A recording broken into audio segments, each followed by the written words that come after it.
Hey guys, it's TheFrXion here. Today we're taking a look at the M project, also known as the M47 Improved. You can see a couple of pictures on this of this vehicle now on the screen. It is pretty impressive. It looks really nice, and basically it's an M47 that has been up armored, improved with more armor, and yeah, it's also slower because of that.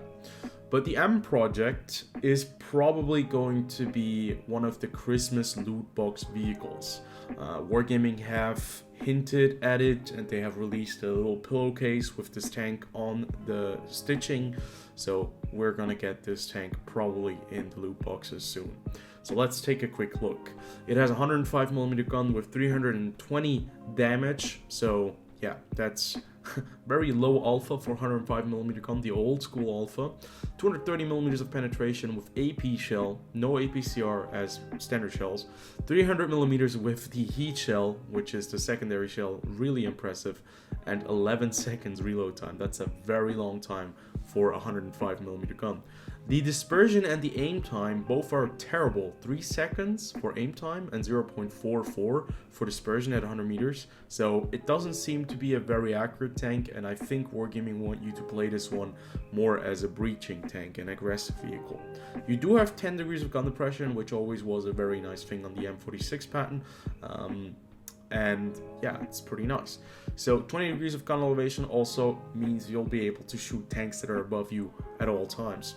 Now, the vehicle has a top speed of 40 kph, 15 kph in reverse, and its horsepower per ton ratio is actually not too bad. It's 17 horsepower per ton. Now, still, we'll have to see what the ground resistances are and if the tank is able to still keep up with some other tier 8 vehicles. But from the speed and from the up-armored things that you have in the vehicle, it doesn't seem to be that bad. Moving on, we have a hull traverse of 32 degrees per second, so turning the vehicle is a bit sluggish, like the T26 Pershing, the Super Pershing. Turret traverse speed is 30 degrees per second for a medium tank. It's also quite slow. It has 1,300 hit points, so it doesn't really improve that much. I think 1,300 hit points is usually the norm for tier 8 medium tanks on the Soviet side. With the American ones, you usually have a little bit more. Hull armor is still 102mm at the front, 76 on the side, and 51 at the back.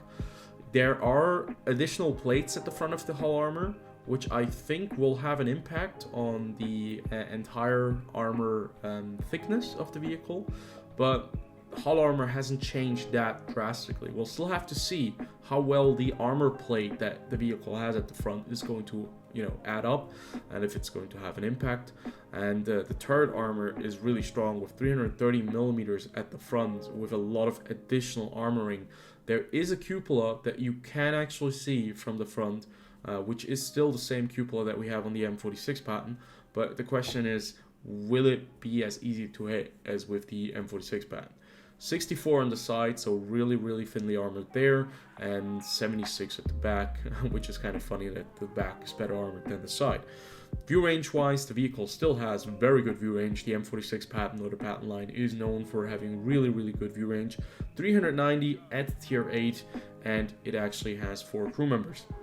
So that's basically all we can say so far about the M project or the M47 Patton Improved.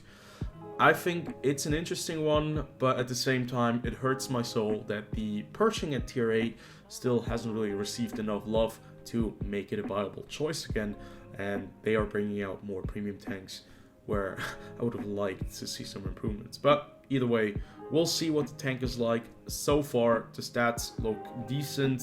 The biggest downside is the reload time and the DPM, which will be affected by it because of that. But the armor looks pretty nice, and mobility-wise, it also doesn't look too bad. So tell me what you think about the M47 Patton Improved or the M project, and I'll see you guys in the next video. Until then, have a good one.